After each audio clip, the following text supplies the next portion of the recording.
Good afternoon, ladies and gentlemen, and welcome to the Co-op Podcast, episode 182.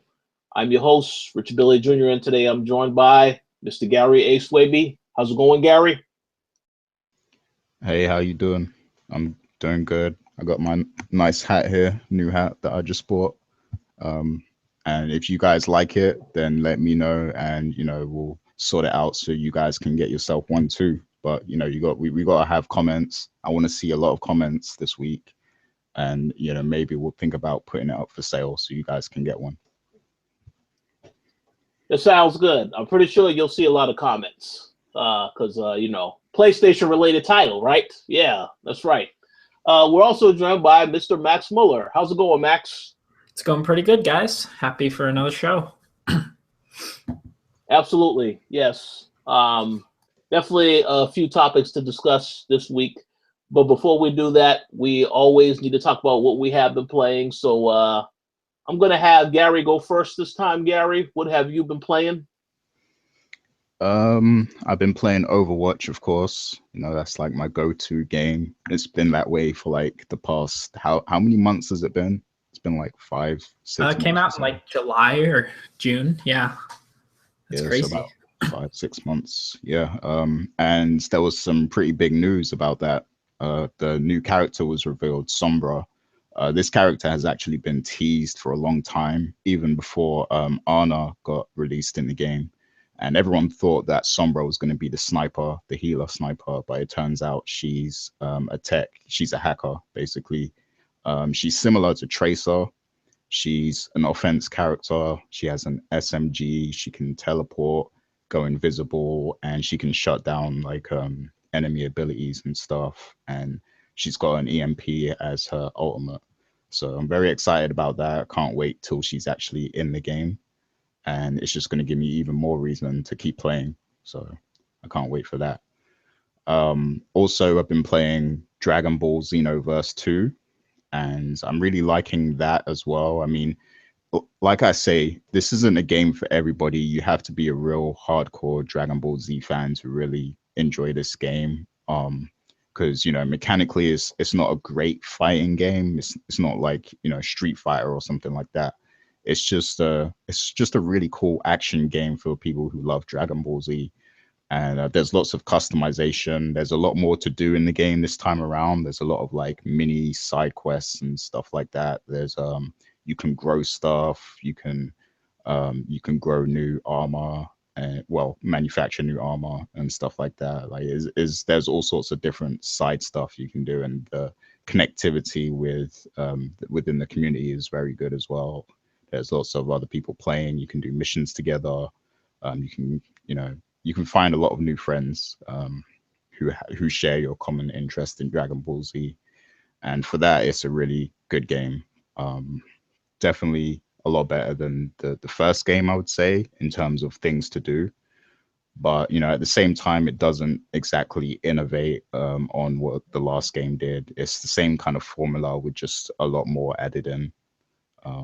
And a lot more characters, which is good. But yeah, for the most part, same kind of setup as the first game with a lot of extras. But I'm still enjoying it. I love it.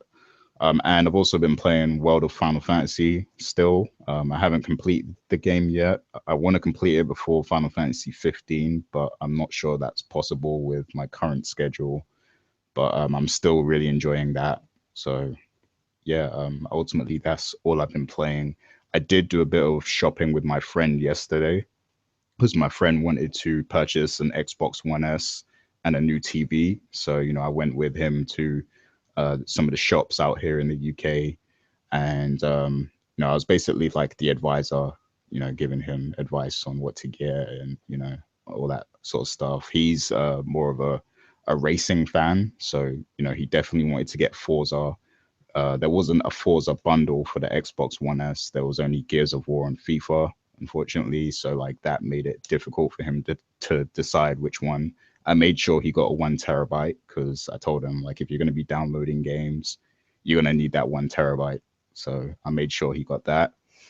And he ended up buying the Gears of War console. And as a reward, he gave the Gears of War code to me. So I can now play that on PC, which is cool. And yeah, we got everything set up at his house, and I really like the Xbox One S console, man. It looks really nice. I like the design. I really like the controller too, and I will be getting an Xbox One controller eventually. I'm still trying to decide whether I should just get the Elite one or not, whether it's worth it. Maybe you guys can, let me know if you think it's worth it. I don't know. Max says it's amazing in the chat, so yeah, I might have to spend a bit of money and get one of those. But yeah, that's been my gaming activity for the week so far. All right. I just want to make two quick comments before I let Max talk about what he has been playing.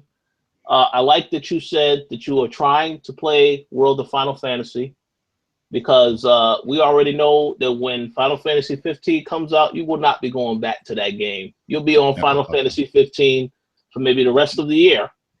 Oh yeah, I already know that's gonna happen. Like once 15 is out, I'm not gonna play World of Final Fantasy for a long time. So that's why I really want to make sure I try and beat it before 15. That would be ideal. But I don't know if it's gonna happen. Yeah, we'll see about that. Other comment I was going to say, you should have told your friend to just get the real Gears of War 4 console, the red Gears of War 4 console. Because I didn't even see that anyway. That's the 2 terabyte one, right? Yeah, that's right. Okay. Yeah, I think only one retailer had that, but like he doesn't like to order things online. He likes to go to the store and buy it, and we can find that like in the actual store. So yeah, and plus I don't think he wanted to pay that much anyway. I think he was happy with the price of the 1 terabyte. So yeah, that's all right. That's good. That's good. Glad to hear another person decide to pick up an Xbox One S. Maybe one day you'll pick up one, but I don't think you will. Not when the games are on PC now. It probably doesn't really make sense. Yeah, it's really hard to bite the bullet on that because the games are out on PC. But I really like that design though. I can't lie. It's a nice console. Well, hey, sounds good. So, Max, how about you let us know what you've been playing? I actually had a pretty busy week outside of gaming, which is a shame. I had one of my least busy gaming weeks. I've been able to fit in a lot of Rocket League because what I've been doing lately now is when writing or working or something, I'll leave Rocket League on and I'll work for about a half hour, play a 5-minute match of Rocket League, and then I'll go back to it, and it keeps me like going and from getting burnt out from work or anything like that, which is cool. And I get to keep playing my favorite game. And then I've been playing some Battlefield 1 on my buddy's PS4 still. Whenever we have like some of our friends over every week, we all end up playing Battlefield or something out there in the living room where the PS4 is set up. It's an awesome game. Starting to get a bit burnt out on it, I think, but he's thinking about getting the season pass, and then I'm sure things will be fine again with that game. It's a shame that we need the season pass to keep me playing it, but what are you going to do? And then I've actually been trying to write up an analysis for Recore whenever I have time fit in to talk about how the game's come so close to greatness. But yeah, Rich, you definitely know about that. I've been talking about that for a while. So I've been playing that. I still haven't actually finished it because I'm sitting there and I'm just like, why am I playing this still?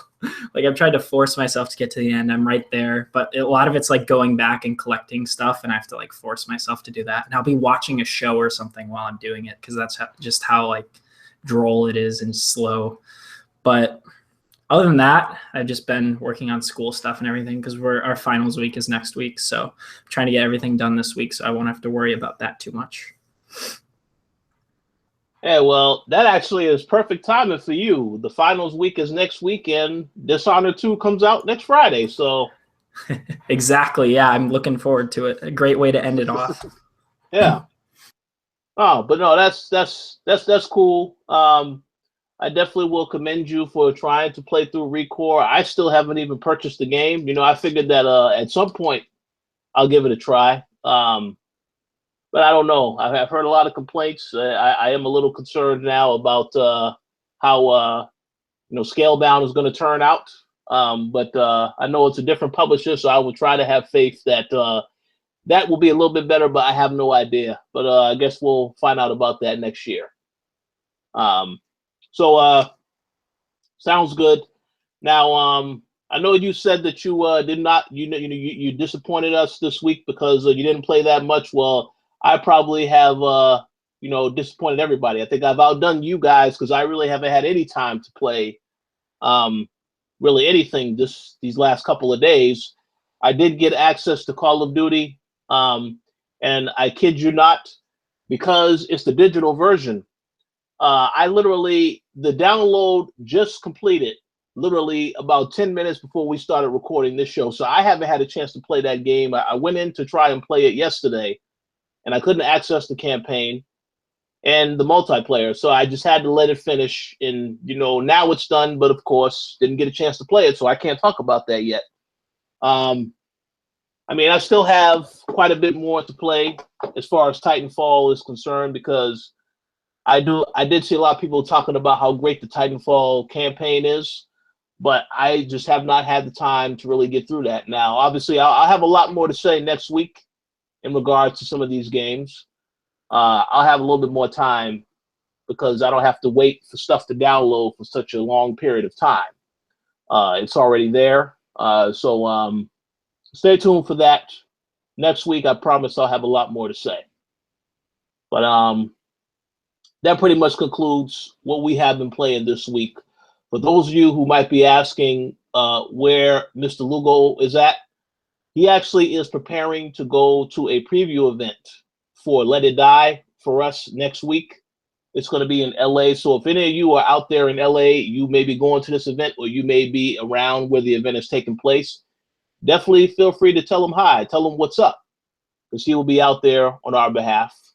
But he is going to be on the show next week because he has a lot to say about Call of Duty. He's actually working on the review for Call of Duty Infinite Warfare right now, so you guys can look for that very soon.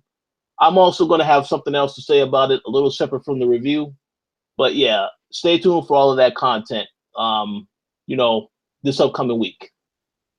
But that pretty much concludes what we have been playing so far this week. We're going to jump right into the topics. We're going to jump into Gary's topic first because he wanted to address this. He felt that it was very important that we address this because a lot of people are asking this question. Yes, it has been in the news. I know we have some people that will wonder, well, why are we asking this question? Come on now. I think a lot of people ask this question.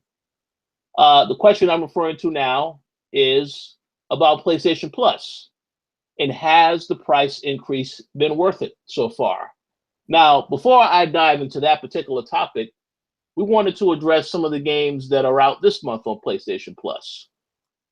We have Everybody's Gone to the Rapture, The Deadly Tower of Monsters, Letter Quest, Pumped BMX Plus, Dirt 3, which is a great game. I can definitely say that's a great game, and Costume Quest 2. Right, so all these games are currently available on PlayStation Plus. Obviously the first two games I mentioned, Everybody's Gone to the Rapture, the Deadly Towers. I believe those are only on PlayStation 4. Then you have, some PlayStation 3 titles in there as well. But we do want to ask this question because I believe, Gary, you had someone who has been on the site before. He has been on the Throwdown, Riku-san 1. Please feel free to let us know what he thinks about PlayStation Plus thus far. Yeah, shouts to Riku-san. I'd like to get him back on the show sometime. But yeah, on Facebook, I saw a very interesting discussion, an exchange between him and Hip Hop Gamer. Basically, Riku, he sent out a post and he was like, I hope Xbox starts outselling PlayStation again. And his reasoning was because he believes Sony has gotten back to like their old arrogant ways, like they were back, in the early days of PS3 and PS2 and stuff. And I agree to just to add that in, but one of the factors he had for why he believes that is because PlayStation Plus, like they raised the price for it, but it hasn't got any better at all. The last few months have still been pretty poor in terms of the offerings. They used to be a lot better on PS3, of course. And some might argue that there isn't enough games out this generation, but I think now there is. Like you could still offer a lot of games from that first year or so, that first year and a half or so on PlayStation Plus. but they just don't. And now that the price has gone up, I mean, you'd think they start to offer more bigger titles, but no, they haven't. And I mean, I'm sure like there are some decent games on that list for November. Dirt 3 is great for people who like those games. Costume Quest 2 I hear is good, and everybody's gone to the Rapture. But like I just feel like I don't even care about the PS Plus games anymore. Like that's how much it's kind of fallen off to me. Like I used to be happy that we were getting games, like extra games to play and stuff. Like it used to be a thing that made me excited every month to see what the games are. But now like I just don't even care. Like it's not even the reason I pay for Plus anymore. Like it's literally just to be honest, I don't even know why I pay for Plus, because I don't play games online on PS4 anymore. But yeah, like I don't know. I really agree with Riku-san on this. It's a discussion that could it could go on for hours, depending who you have discussing it and the certain points. But I agree. I feel like PlayStation Plus has fallen off, and they should not be charging extra for the service. It makes me actually want to stop paying for it, to be honest. So, but shouts to Riku for that. Yeah, shout outs to Riku for sure. I have a couple of thoughts, but Max, feel free to let me know what your thoughts are. Do you think that the PlayStation Plus increase has been worth it?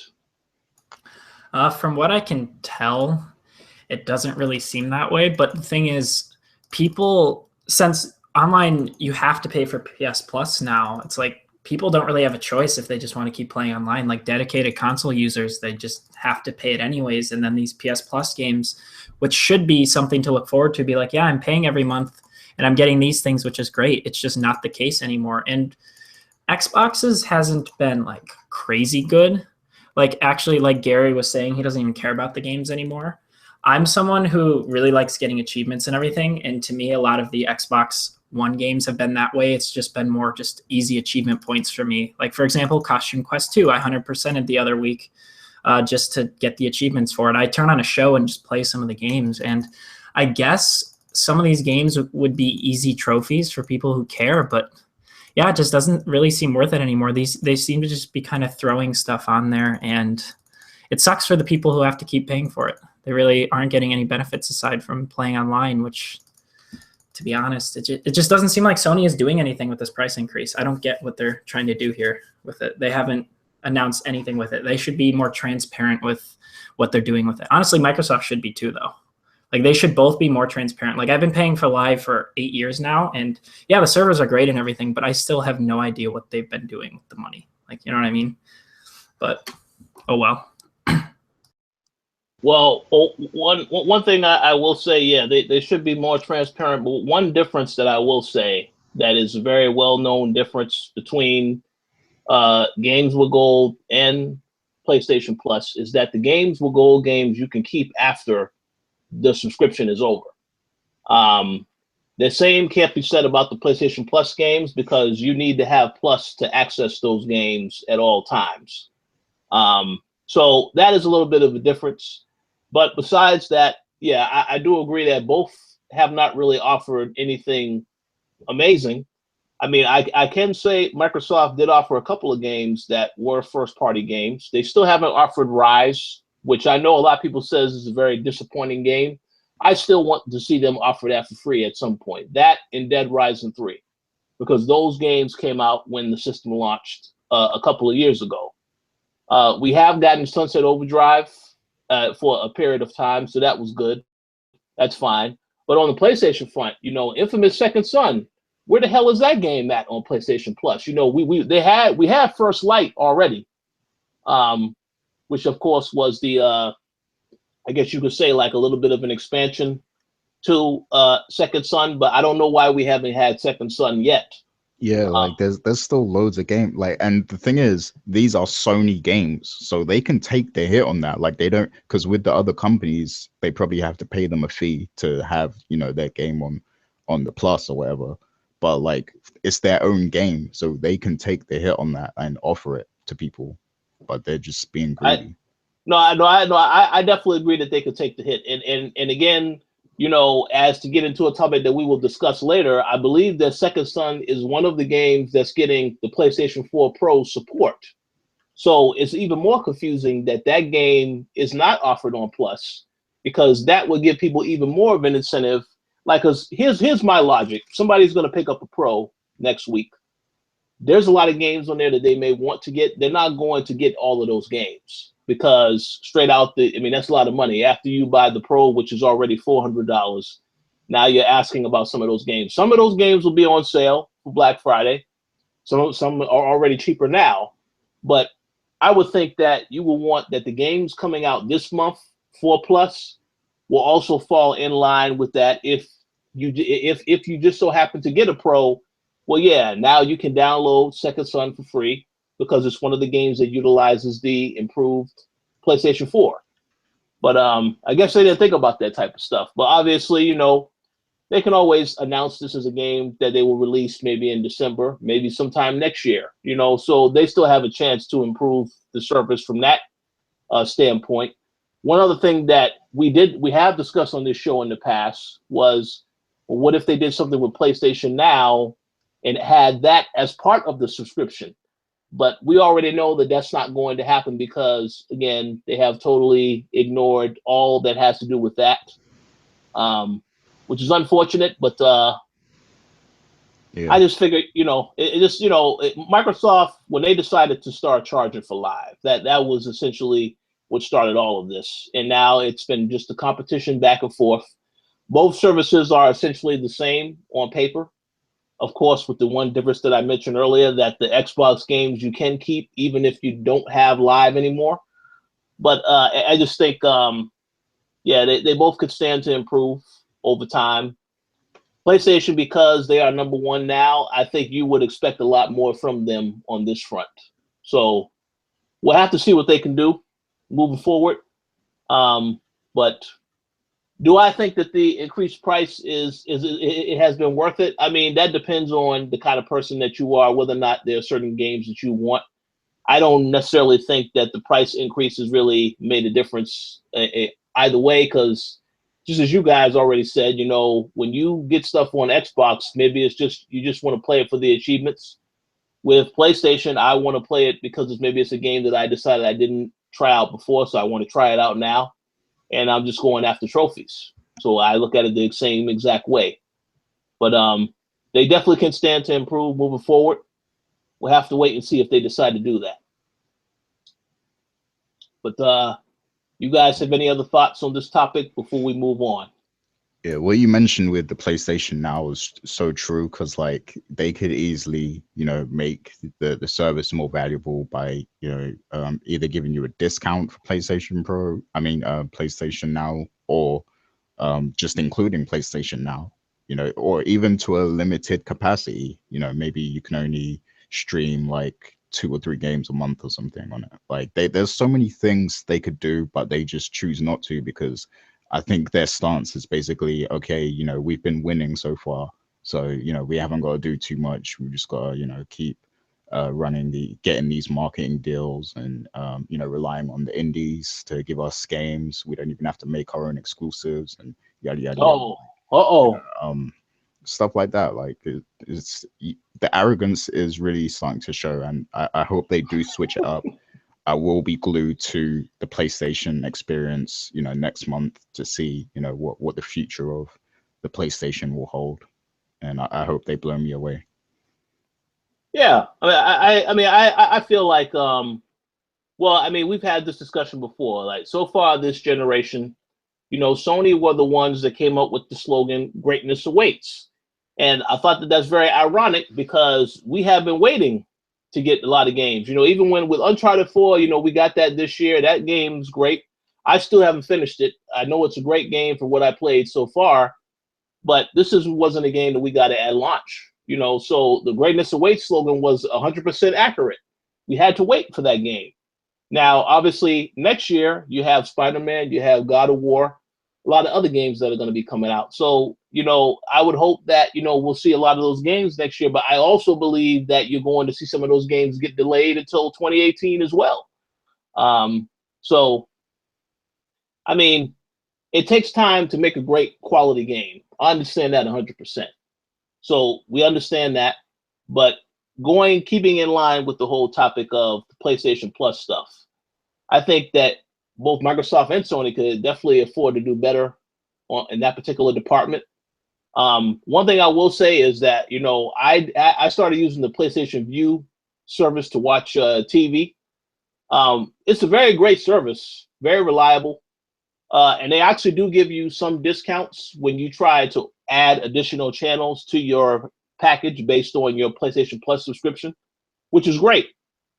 I don't know if there's any discounts for PlayStation Now if you have PlayStation Plus. That's something I need to check and look into because there very well could be some discounts. But I don't use the service, so obviously I wouldn't know unless I did my research ahead of time. But I will say that you know, I think you know, for the most part, using the PlayStation Plus subscription mainly for online play, because that's what it's for now. Some of the games are good. They're not really ever like amazing standout games. But I mean, sometimes every now and again you'll get a nice game that, you know, is a pretty great game. But I think that they can definitely stand to improve that over time. And again, for those that do question again, why we make a big deal about Sony, listen, Sony is number one. They are number one in basically everybody's eyes. This is the top company. So you have to expect that there are going to be certain things they're going to do better than their competition. They have a lot of great games that are coming, but the fact of the matter is a lot of those games we're still waiting on. A lot of those games got delayed until next year. Some are not coming out until next year. And even then, some of those games are also going to get delayed. So you have to acknowledge that. This is why we decide to address that. We are hard on Microsoft as well. We have been on them several episodes in the past. So it's not like it's one-sided. But again, you know, Sony is number one. So obviously they have to be held to a certain standard over the competition because this is the main console in everybody's eyes right now, or in the majority's eyes right now. So we definitely wanted to address that as that. Yeah, agreed. And I just want to give a shout out to Anon Forever in the chat. He's going in on Scorpio right now in the live chat. So shouts to him. Let me know if you want to be on a future show to discuss this because it's a pretty interesting discussion we're having here. Complaining about the Scorpio? Yeah, like he's basically saying that you can't trust Microsoft. They lie, and because he's basically trying to say that the Scorpio is going to be next gen and it's going to divide the player base. But you know, Microsoft already said that, you know, all games are going to work across the Xbox ecosystem. Yeah. So we you know, we can't say that for sure right now. But I know Microsoft has a track record of you know, saying one thing and then doing something else. Ever since this generation started, they've gotten off to a bad start. They've had some improvements. You know, Phil Spencer is a big reason for that. But as for the Scorpio, I don't really think we can really say anything about the Scorpio. We can acknowledge and say that yes, some of the stuff they're saying, I don't really believe it until I see it. But we don't know anything about the system other than what they said. Now, those specs, some of those specs can change because it's still a year away from it coming out. So we have to wait and see how it's going to look when we get to that time. Maybe in next E3 when they talk about the system, for real. But we can't really say anything about it. We don't really know nothing about it yet. Yeah, I remember Phil Spencer being like, "Don't worry, it'll be priced like a normal premium console." And I'm just like, okay. If he says, I'll believe it when I see it. And then, yeah, that it won't divide the player base. That's pretty much all we know. So, yeah, we just have to wait. I think it's going to be very interesting to see. And Microsoft, just like what they are doing with their competition, they're looking to see what's going to happen with PlayStation 4 Pro. Because I know that there are a lot of people that said they're going to get the system. And there are some people that said they're not going to get the system. Now we will let all of you know where we stand by the end of this show, obviously, because that's the topic of the show. But yeah, I'll be very interested to see, because I still think a lot of people are going to buy it no matter what. How that's going to do in terms of down the road, I mean, that's still too further down to determine. But obviously, a lot of questions will be answered sooner rather than later. So we just have to wait and see how everything pans out. Yeah. Agreed. But no, any other final thoughts on this topic before we move on to the next? I'm good. I'm good. No. Oh, he's good. They're good. All right, so we're going to address this right now because I did see this story on Friday night, and I thought it was very interesting because we've had this discussion in the past. It has to do with Titanfall. So before I get into the story, let's just address what I had said before. You know, we had a discussion in the past about Titanfall 2 and the timing of EA making the decision to release it right in between Battlefield 1 and Call of Duty. Now, obviously, you know, news came out afterwards that, you know, Titanfall 2 sales were not exactly where EA wanted it to be, so they lowered their expectations on the sales, which is unfortunate because, I mean, from what I gather, the game is fantastic. A lot of people, I mean, I haven't had a chance to really get deep into the campaign yet. What I played so far is, I mean, it's a great game. You know, it makes you wonder why they didn't do all of this stuff in the first game. But the main topic that I wanted to address today regarding this is that there was a bit of an issue this past week with Titanfall 2, a very public incident that took place online for everybody to see. So we're going to dive into that right now. Basically, we have a situation where Respawn, they have their Twitter account, and there's also a Titanfall Twitter account. But there's some issues about who is actually controlling that Titanfall account. So it all started with a couple of tweets right before Titanfall launch, you know, and the Titanfall account they sent out this tweet saying, remember when buying the game got you everything? Another reason Titanfall 2 is different. No season pass needed. Okay, so that was directly a shot taken at Battlefield and Call of Duty because everybody knows that their season passes, they charge about $50 for. Okay, so what happened now on November 4th?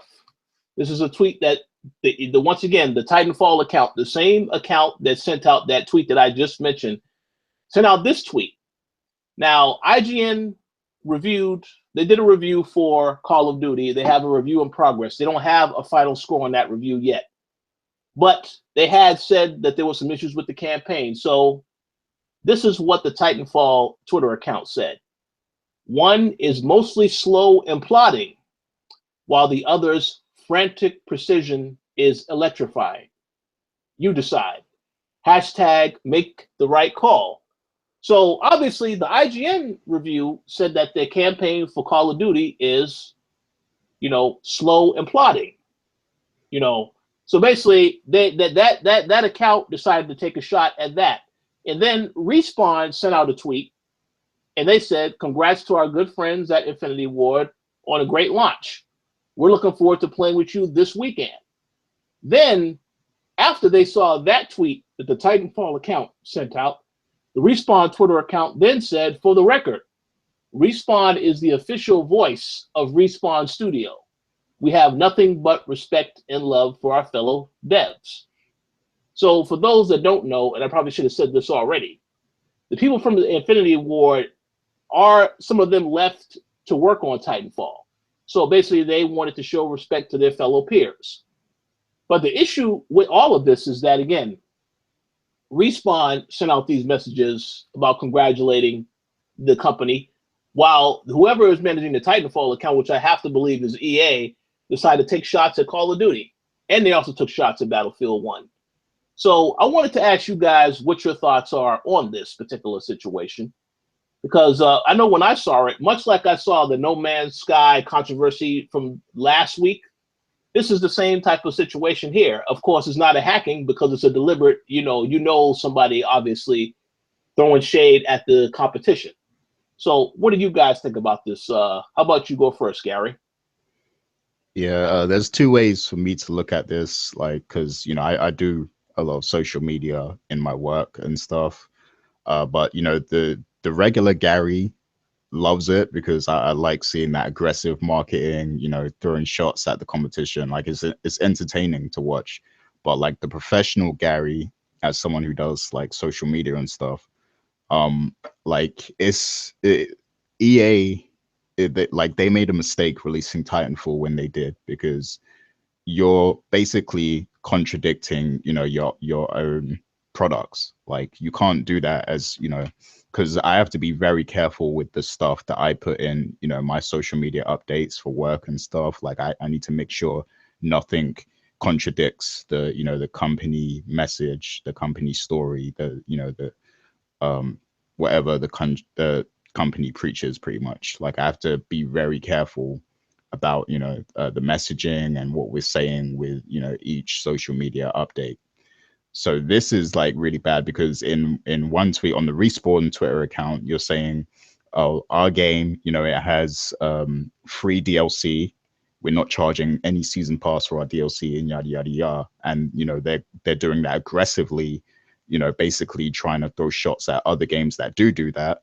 And your biggest game, Battlefield 1, has a season pass, so you're throwing shots at your own title basically. And I'm assuming that the Titanfall Twitter is run by EA as well, so like that's very contradicting to what you're doing. You're trying to sell two products, and you're basically like, you know, I mean, some might see that as a tactic, like, you know, wrestling, WWE, they have SmackDown versus Raw sometimes, like Survivor Series, you know, two brands going head to head. So like some people might see that as, you know, a tactic.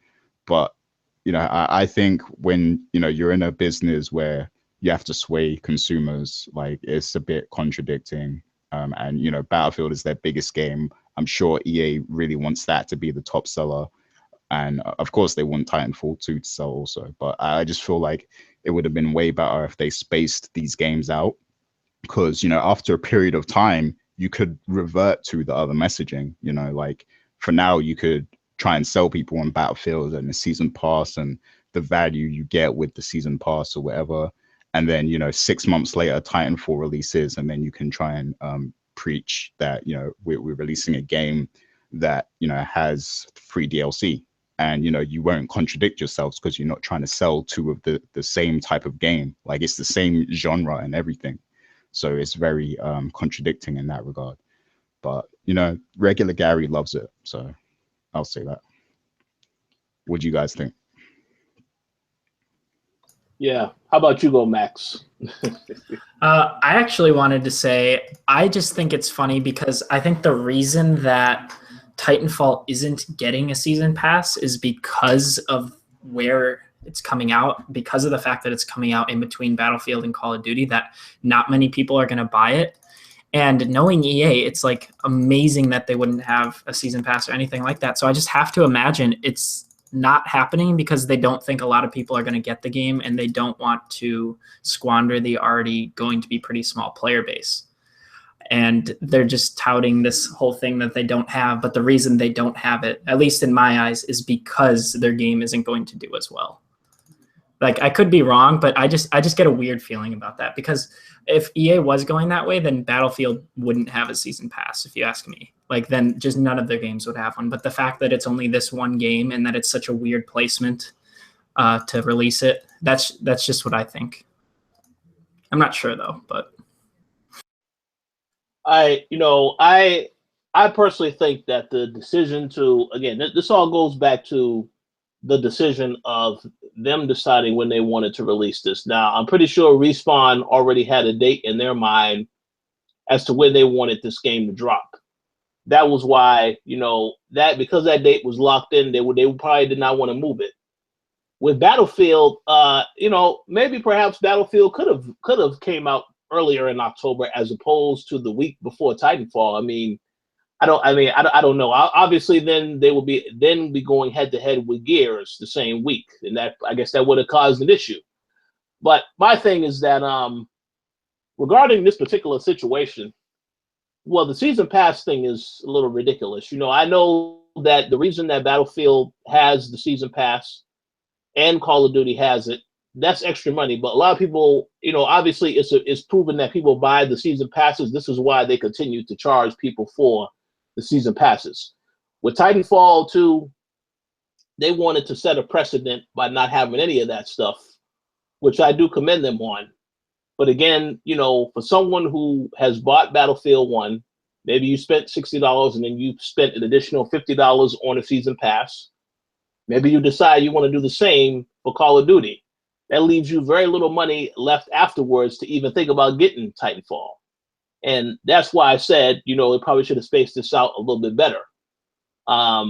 So regarding the Respawn account, we know that the Respawn account is actually the people at Respawn that are managing that. But the Titanfall account, I believe that is EA managing it to a degree, because I don't think that if someone from Respawn will take a shot at Infinity Ward, knowing that they know people that still work there that they used to work with, for the sake of a competition. I mean, that's definitely EA's all over that. But I do think I thought it was silly when I saw it, when I saw that they had to resort to that level, because, I mean, Titanfall, the game is good.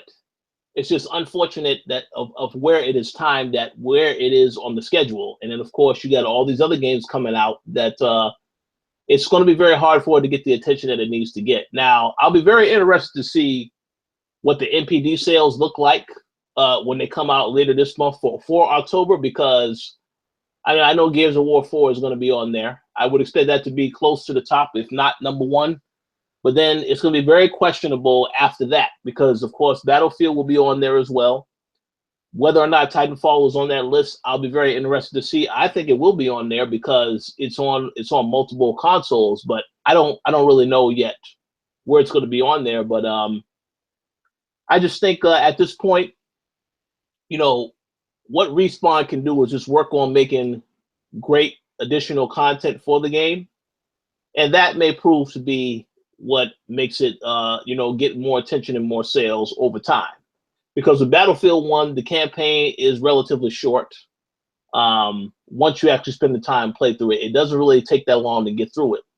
It took me a little bit longer because I put the difficulty setting up. But outside of that, I mean, that's a pretty short experience. And then Call of Duty, a lot of people have already finished that campaign as well.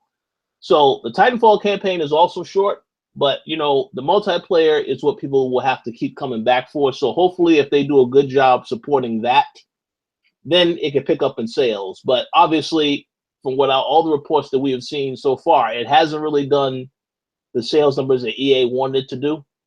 Not too horrible. I mean, it's off the target that they wanted it to hit, but they're still selling, so it's not a total disaster. But obviously, if it was positioned better, then obviously it just would have been better overall. But EA has to learn from that mistake. They knew this ahead of time when this game was coming out. It's probably going to be an issue, but I guess they said, no, forget it. We're going to release it anyway. So we'll see. You have something you were going to say, Gary? I was going to ask, because I'm trying to figure out EA's logic with, doing it. Like, were they trying to take away sales from Call of Duty by dropping two FPS games back to back like that? Like, were they trying to stop more people from buying Call of Duty? Because I mean, like, there's not going to be many people who buy all three of those games, like, because that's a lot of money to spend on the same type of game, essentially. And I mean, I might have even been inclined to buy Titanfall 2 if they released it in like spring or something, but I'm definitely not buying it now because Battlefield is like the only one of those three that I actually want to buy right now. But if Titanfall was releasing in its own window, then I might have bought it. So, like, I don't know what EA was thinking. I'm just trying to figure out their logic. Hey, I guess they were thinking about money. That's really it. Making money. Are you going to say something, Max? Yeah, it's funny because Gary said that they are very similar games. And I was just on Instagram yesterday and I was looking at this one like triple kill clip and I thought it was from Infinite Warfare.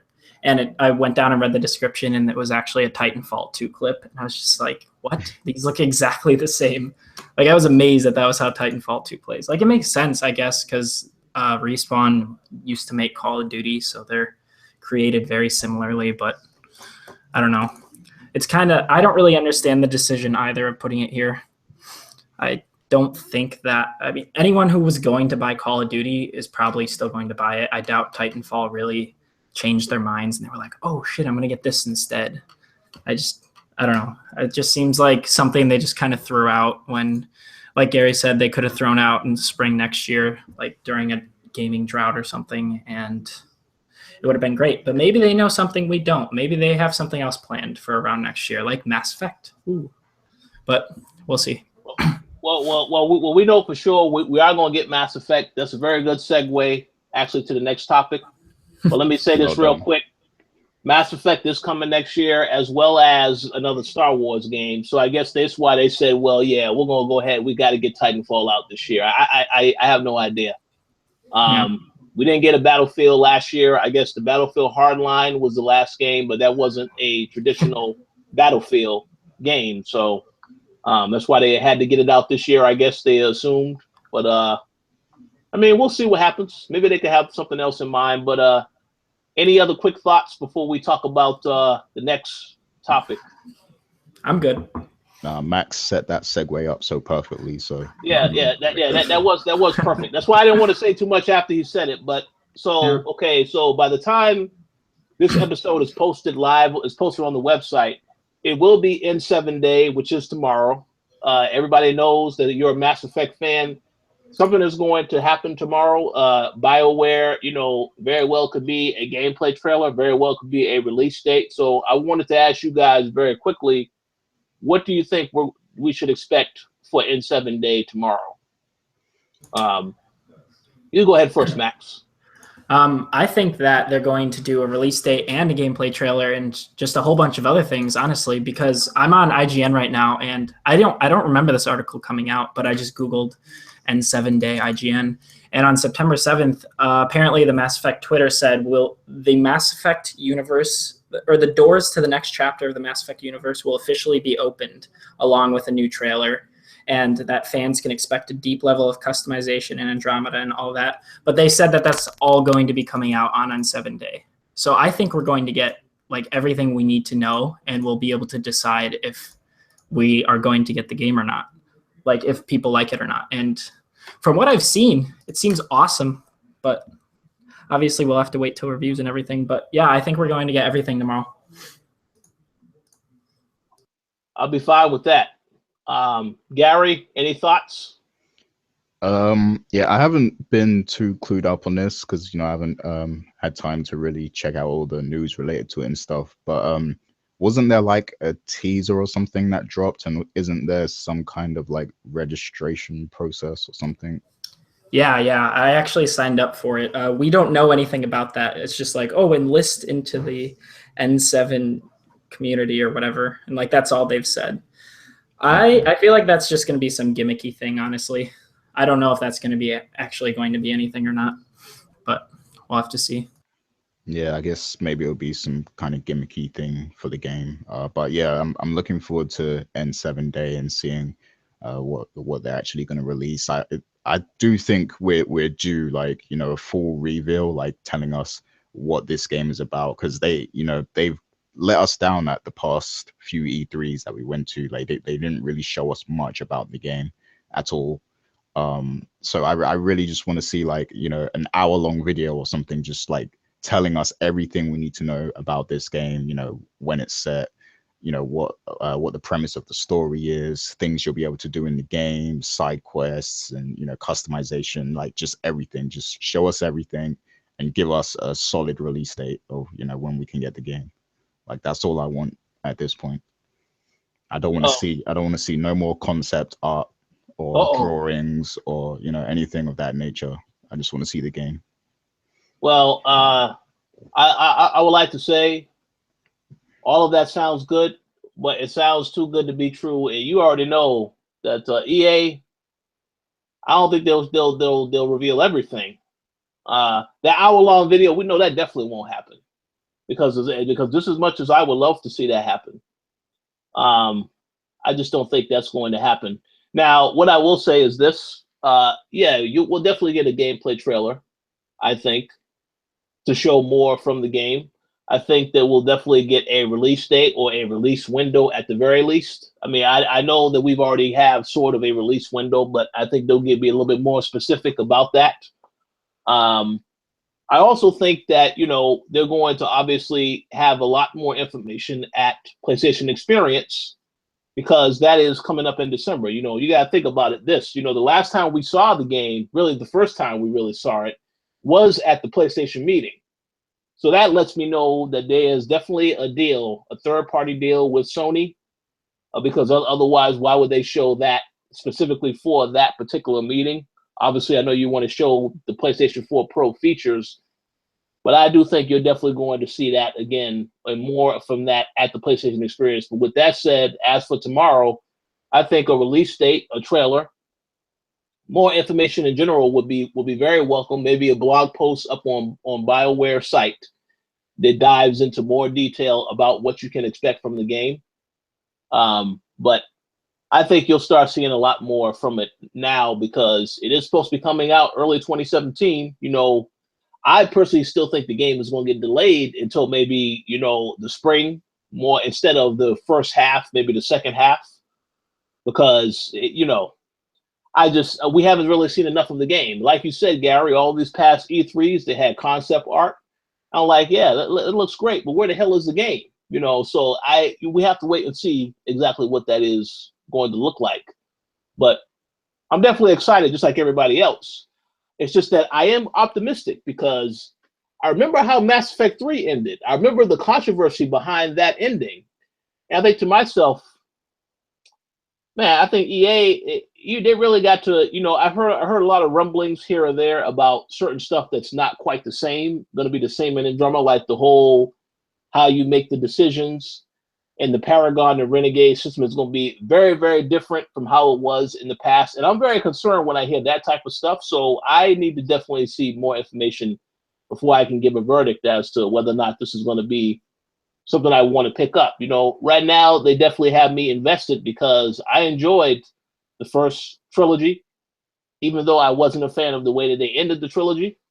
But I mean, we have to see how everything goes. But definitely going to be exciting to know what exactly it is that they show tomorrow. But I definitely am expecting something because it's in 7 days. The game is coming out next year. So it can't really be like you know, just like a whatever type of thing. You know, this is a pretty big deal to a lot of people. So we'll have to see what they got planned for us tomorrow. Do you guys think that they're gonna follow through with multiplayer since 3's was actually not terrible? You think they're gonna bring that through again? Because I know they haven't mentioned it at all. Yeah, I think that's a given. I think it's definitely going to have a multiplayer component, whether it's just co-op or there's multiplayer as well or what have you. I definitely feel like there's going to be some sort of online component in the game. Yeah. Yeah, I always thought that with 3, if they had done PvP, that would have been really weird and it would have felt weird. But since they changed the entire engine and like the entire way the game plays, I could see them throwing in PvP. But I wouldn't mind that whole PvE mode. I think that was really fun. If they do it right, like I'd totally welcome it. Well, yeah, that's a very good question about the multiplayer. That was something that when I first heard they were adding multiplayer, I was very concerned about that. I was like, you know, I don't know if that's going to work. Yeah. But it did work. That was fun as hell. We played that for a long time. Yeah, I recall. Gary, a couple of us played that together.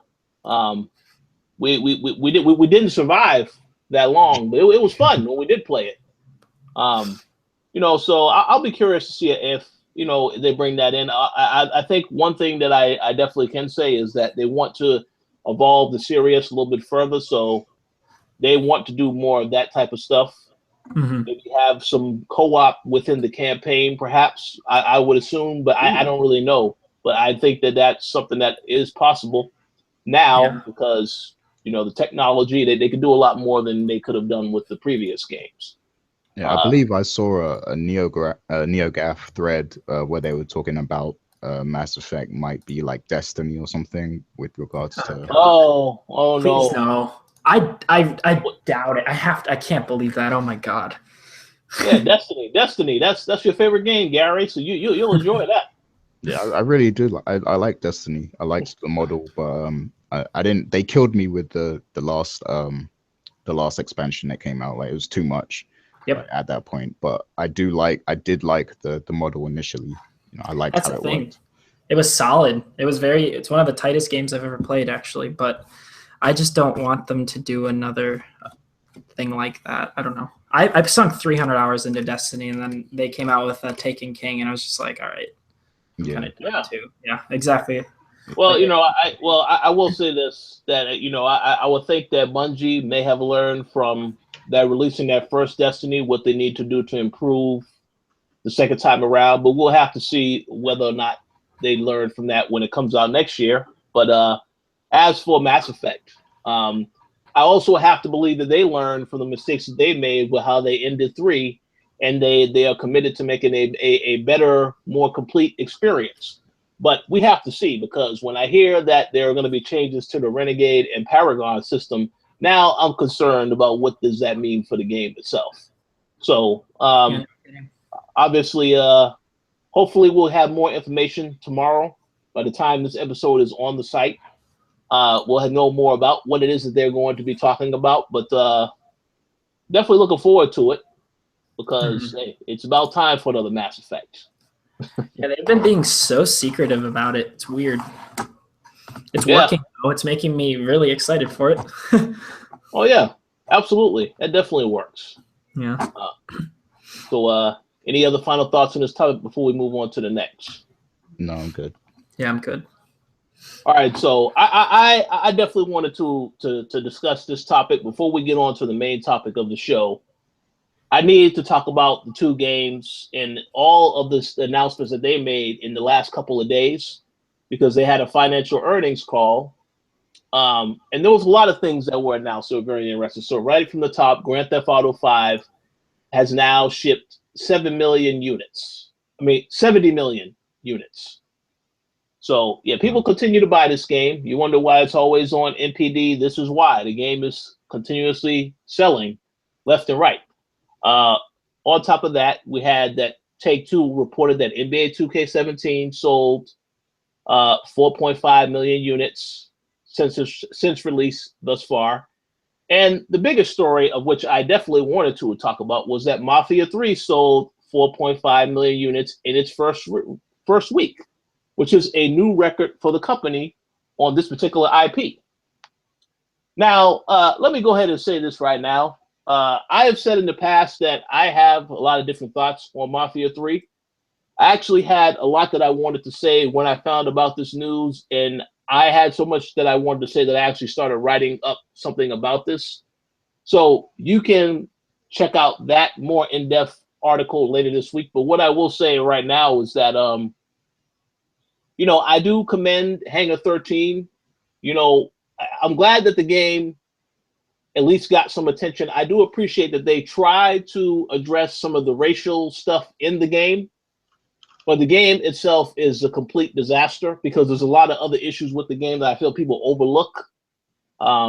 Certain things with the AI is absolutely horrible, and it's something that I like to give a shout out to Cicero Holmes, because I recall back at E3, we had a discussion about this game. And when I saw the demo at E3, I noticed that the AI was not, like the characters was literally walking through the environment, killing people left and right. And there was hardly it's like the AI didn't even notice it. I'm like, okay, I figured, well, no, that's probably just a early build of the game. That's not how the final game is going to be. Once I got my hands on the final game, though, it's absolutely ridiculous. I've had instances where, you can do stuff like stealth, hide behind something, kill somebody. And then, all you have to do is stay in that spot. And literally every person, every enemy in that area comes to that spot. And you can easily just kill them just like that. Stuff like that, a little bit of shortcomings like that. And then, of course, you have the same argument about the city is massive or the map is massive, but there's not really a lot of stuff to do in there.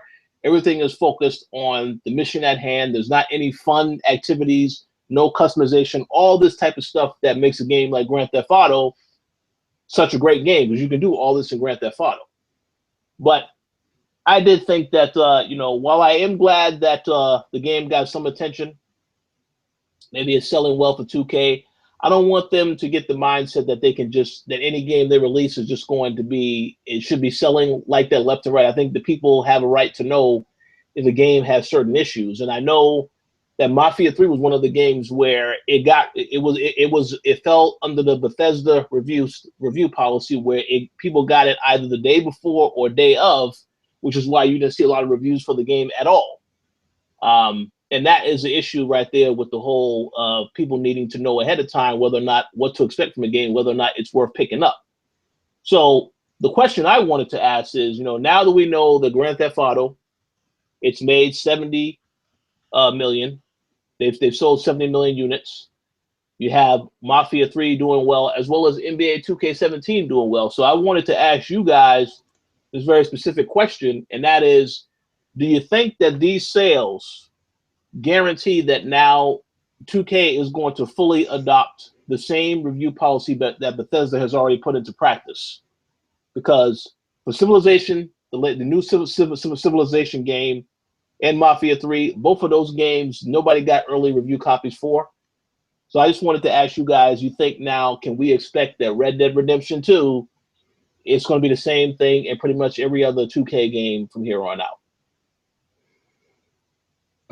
I think, yeah. I mean, like I said last time, when we had the discussion about this policy, I think a lot of publishers will follow suit with it. And, I could see 2K definitely being one of them. I think maybe we could differentiate Rockstar from that, because I don't know if it will apply to their games as well, but yeah, possibly it will, because I mean, it's an open world game. There's a lot of bugs. Maybe they might want to be able to fix things before people actually get the chance to play it and stuff. So maybe they will. Who knows? But I think in general we'll see a lot of publishers eventually take on that model. So it wouldn't surprise me at all if 2K does. I mean, they already did it for Mafia 3, so I could see them definitely carrying that on, especially when they've seen how much sales they've got from it. But 70 million for GTA 5, that's crazy. Is that a world record? Have they broken a record or anything? Well, that's a good question. I mean, I don't know if it's a record.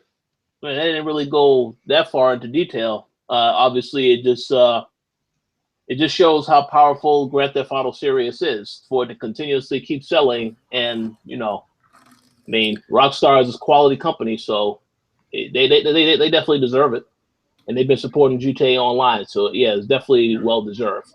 It is deserved, because a lot of people overlook the fact that Rockstar offer through free DLC essentially for GTA Online. Like, they're always offering stuff on that. They're always adding new things and stuff. So they definitely deserve a lot of respect in that regard. More respect than people give them credit for. Don't forget that GTA was also re-released, though. I wonder how much. To be fair, GTA 5 will still probably would have been one of the top ones of all time. But the fact that it was re-released on next gen and then released later on PC after everyone knew it was good, that probably contributed something to it. Yeah, that definitely contributed. Yeah, absolutely. We'll have to see about that. I mean, like I said, you can't really question. We know Rockstar is going to put out a good game, and in particularly we're referencing 2K. I mean, Rockstar and Visual Concepts, they put out great games, because the NBA 2K game is fantastic also. That definitely, for being the only basketball game that is made right now, because NBA Elite or NBA Live, whatever the hell you want to call it, is still on hiatus. They deserve credit for that as well. Civilization, also a great game, so glad to know that it's also performing well. But Mafia 3 and WWE 2K17, man, listen, these games have been highly disappointing. From my perspective, at the very least, I don't think everyone would share that particular perspective. Although I do know some people that would agree, yeah, they are not happy with Mafia 3. But it is what it is. But any final thoughts on this topic before we move on? I don't know if you had anything you wanted to add, Max, about whether or not you think 2K is also going to do this review policy as well. Actually, I agree 100% with Gary on the whole. They're probably going to do it with everything except possibly Rockstar. I could see them actually sending out like Red Dead Redemption 2 pretty early just to build the hype, because I mean, it's a Rockstar game. It's probably going to be good. And if the reviews come out and they're all like 9s and 10s, like 2 weeks or a week beforehand, that'll just get more people to buy it, you know? But yeah, I bet that, like Gary said, that a bunch of people are going to start adopting this, not even just 2K, which I don't know. It's good and bad.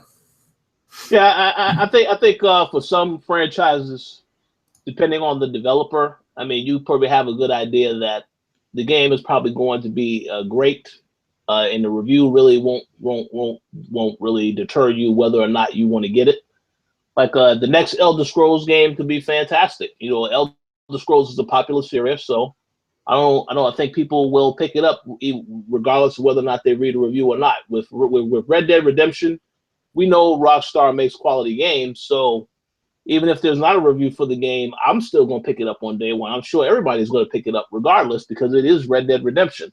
But with some games, like if it's a new IP and you're not quite sure whether or not that IP is good, then yeah, that's a totally different situation. Then, you know, with no reviews, you probably have to wait till you see a review or, you know, just take a chance on it. But it's going to be very interesting to see how all of this pans out.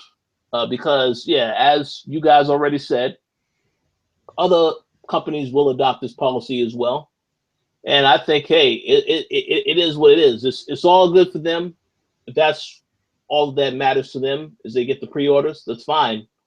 But you have to know that people are definitely going to address and pick up on some stuff if the game has some issues. You know, whether it's a day one patch or something doesn't work, people are going to definitely expose that as well online. So we'll see how that impacts moving forward. But yeah, I mean, any final thoughts on this topic before we move on to the main topic of the show? No final thoughts, but I do want to give a shout outs to Anon Forever in the chat. He's on fire right now. He just said GTA 4 and Vice City are better than GTA 5. So I want people in the comments to let me know what they think of that. Yeah, that's a very good question. That's a very good point. Well, he straight up said it. He didn't debate it. He just said that they are better than GTA 5. No, he's very confident in it. He's saying it's immensely overrated compared to the past ones. Well, hey, well, that everyone has an opinion about that, but I mean, I guess we can at least agree that the fact that they have multiple protagonists was at least a good thing for that particular game. I'm pretty sure we're going to see some of that in Red Dead as well. So yeah, we'll see. I mean, I think Red Dead Redemption 2 is going to be great, though. I mean, I have very good hopes, very high hopes for that. So we'll see if they deliver, but I'm pretty sure they are going to deliver. But yeah, it's a safe assumption. Yes, absolutely. So we're going to go ahead and move to the main topic of today's discussion. And it is about the PlayStation 4 Pro. You know, everybody is aware that this system is going to be out in a couple of days. A lot of people have asked questions about whether or not we are actually going to get the system on day one, so on and so forth. And, you know, before we get to that question, though, I want to remind people of what exactly the launch titles are that are going to be available on day one.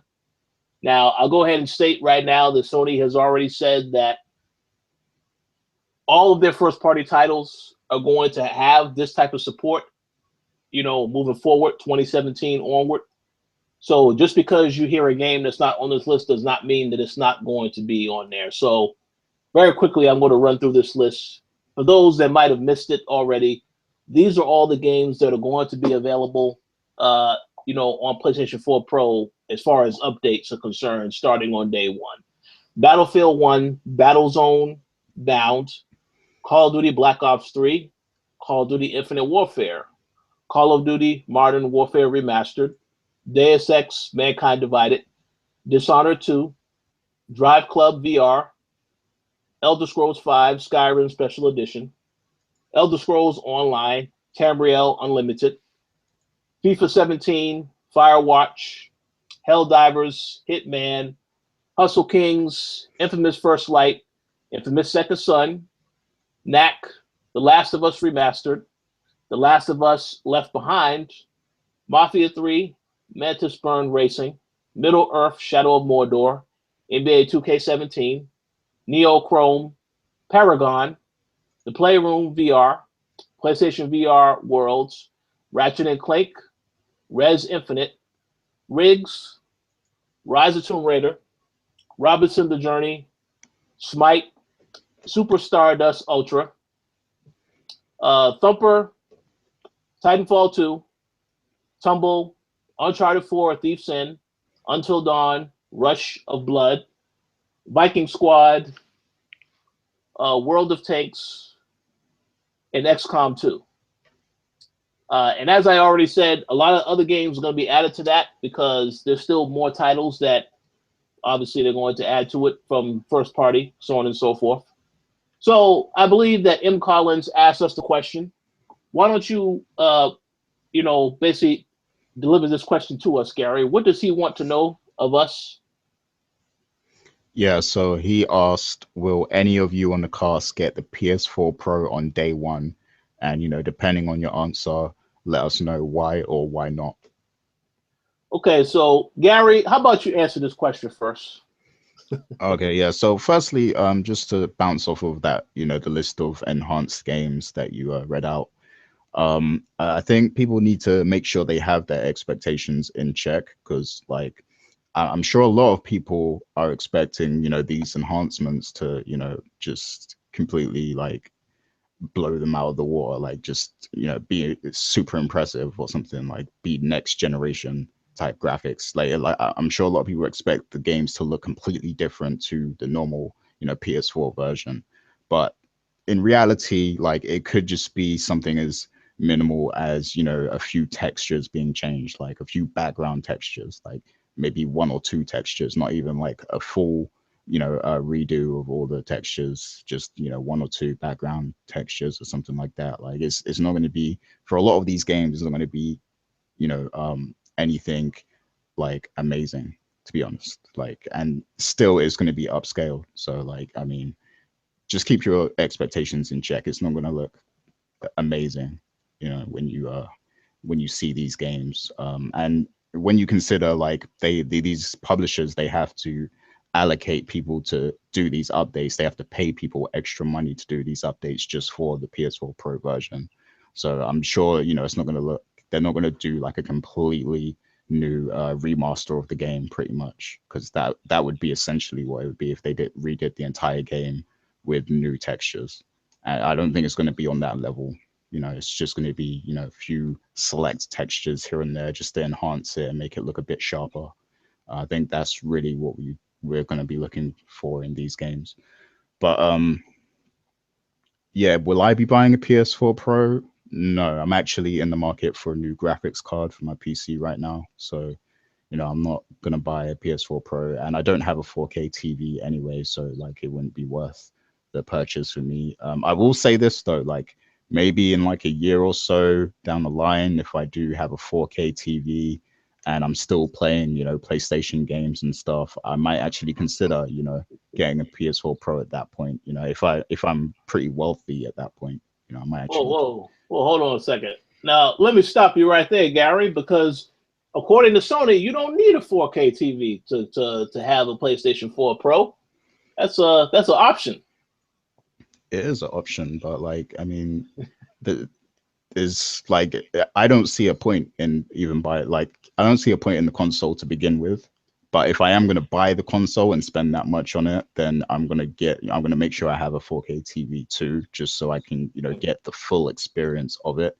Even though like, I'd already be getting way better quality on my PC, but just if I am going to make the purchase, I want to make sure I have a top of the line TV to go with it. And I'm in the market for a new TV anyway, so I just want to make sure I have that. Yeah, makes sense. So how about you, Max?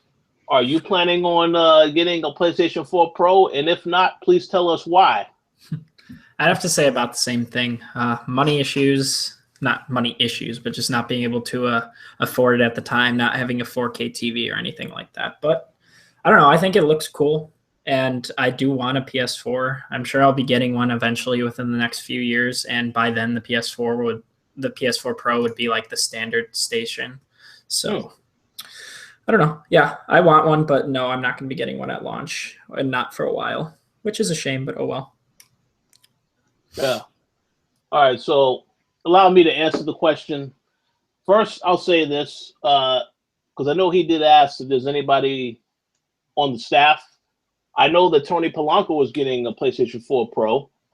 So you could definitely look for his thoughts on the system.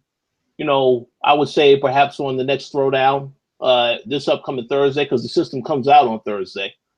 But as for me personally, you know, it's a very, very tough decision because I actually was also considering getting an Xbox One S, not because, you know, I need it or because of anything else, but basically, you know, I am someone who picked up both the PlayStation 4 and the Xbox One at launch.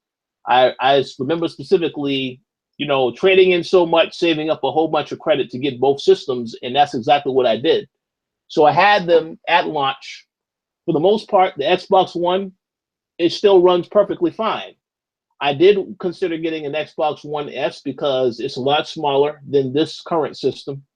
And I figured that that's a better investment. But now that I know that, you know, Scorpio is going to be coming out next year, I want to see what that's all about before I even make a decision as to whether or not I want to get an Xbox One S. Because I may very well get an Xbox One S next year instead of the Scorpio. But that all depends on what the Scorpio has to offer. So as for the PlayStation 4 Pro, as of right now, if you would have asked me that question a few months ago, I would have said, oh, hell yeah, I'll definitely get a PlayStation 4 Pro. But what I did is I actually upgraded my hard drive not too long ago, back in September. I upgraded it actually. So now I have a 2 terabyte hard drive. The PlayStation 4 Pro comes with 1 terabyte, and I'm thinking to myself, you know, I would have to, obviously 1 terabyte is not enough for me. I play a lot of games. We get to review a lot of different games for the website, so on and so forth.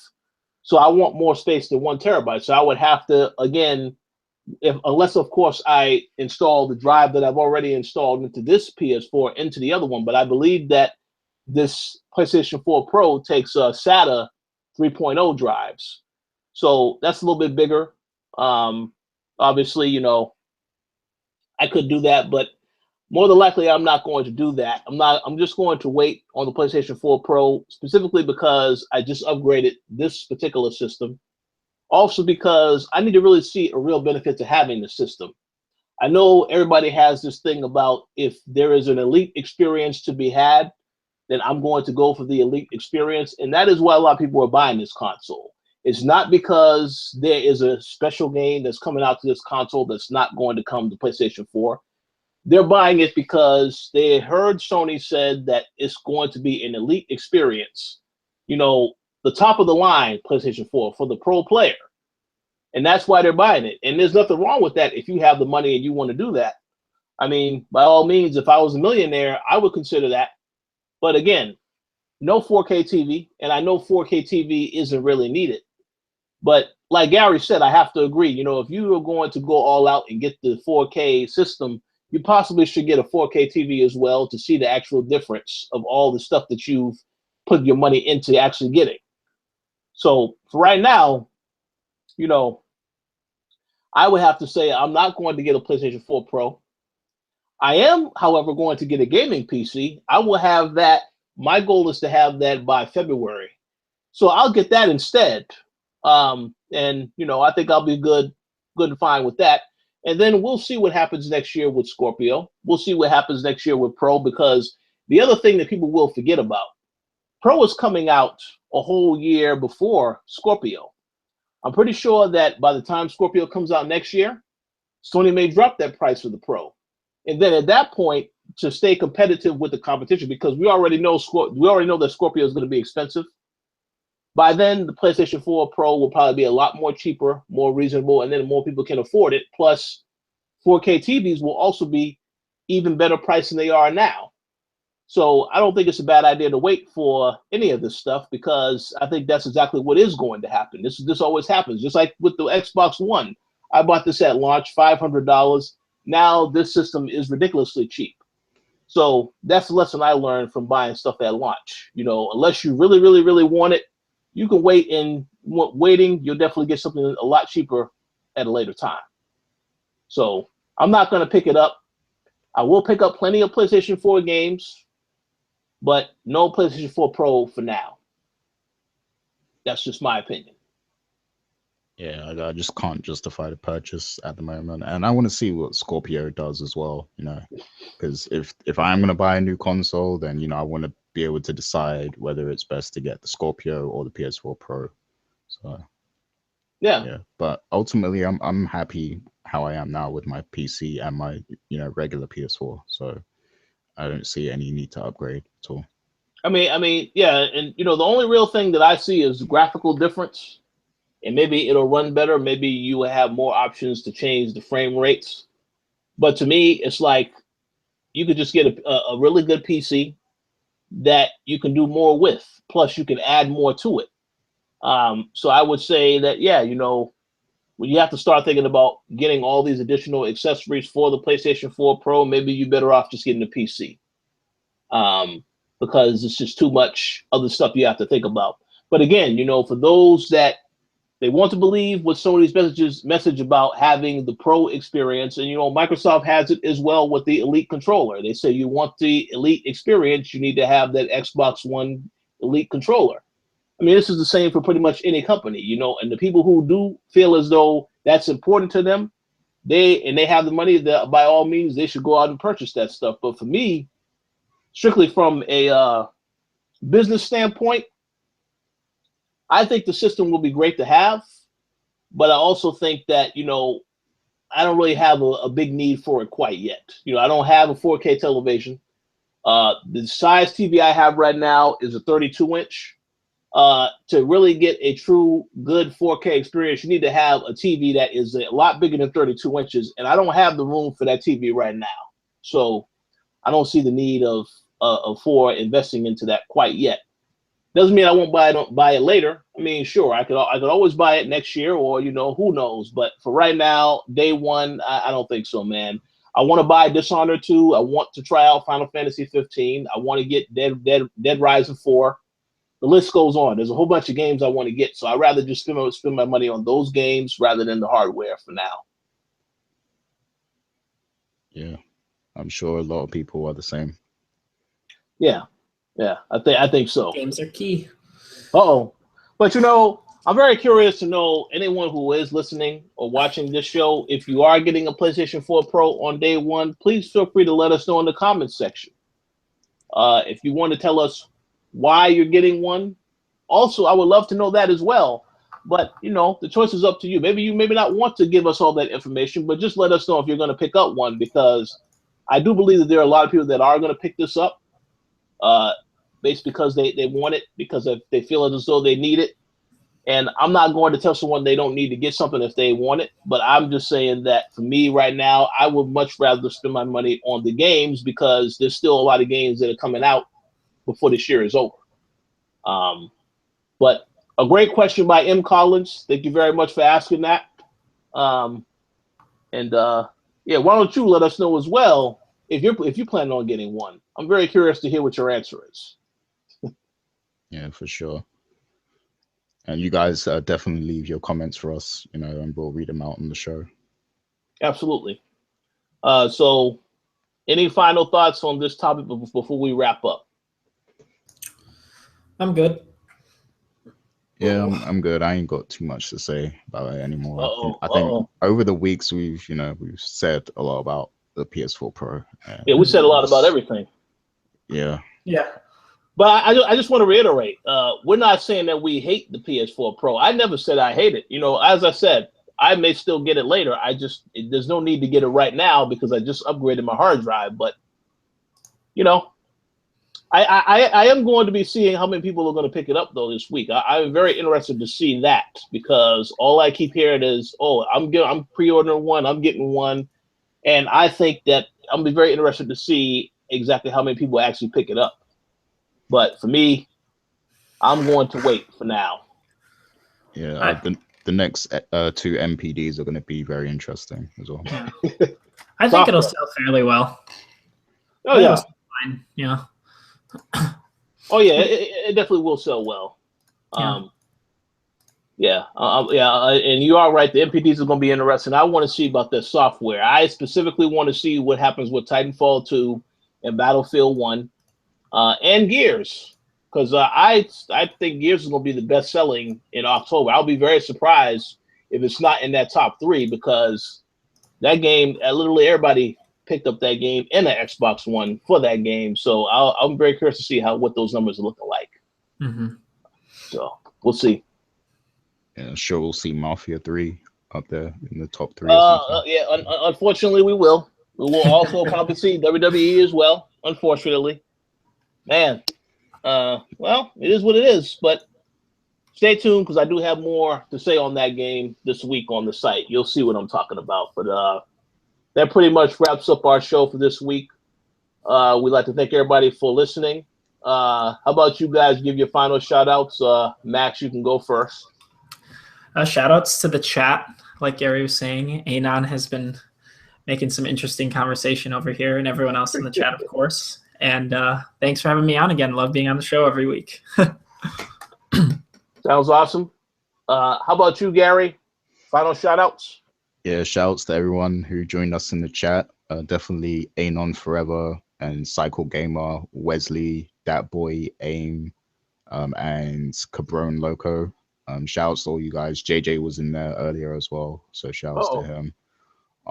And of course, shouts to all of our supporters on Patreon.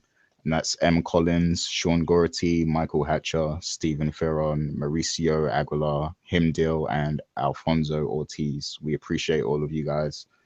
You guys keep us going. So, yeah, thank you all. Yeah, I also like to give a special thanks to all the Patreon supporters as well, because their support is what helps to keep the site going, like Gary said. Thank everybody in the chat for checking out the show. Very happy that you guys decided to watch us live instead of football, because I am aware the NFL is on right now, so I appreciate that. Who's playing? I'm not looking at any of that information now, but yeah, we definitely appreciate that. Let me just say this as well. For anybody that has not seen Doctor Strange, I will highly recommend that you go see that movie as soon as possible. I'm not going to tell you it's a perfect movie, because it has some flaws, but it's still 20 times better than any DC movie that I have seen this year or any other year for that matter. So definitely check it out. Great movie, excellent soundtrack. And we'll talk to you all next week. Peace out, people. See you guys.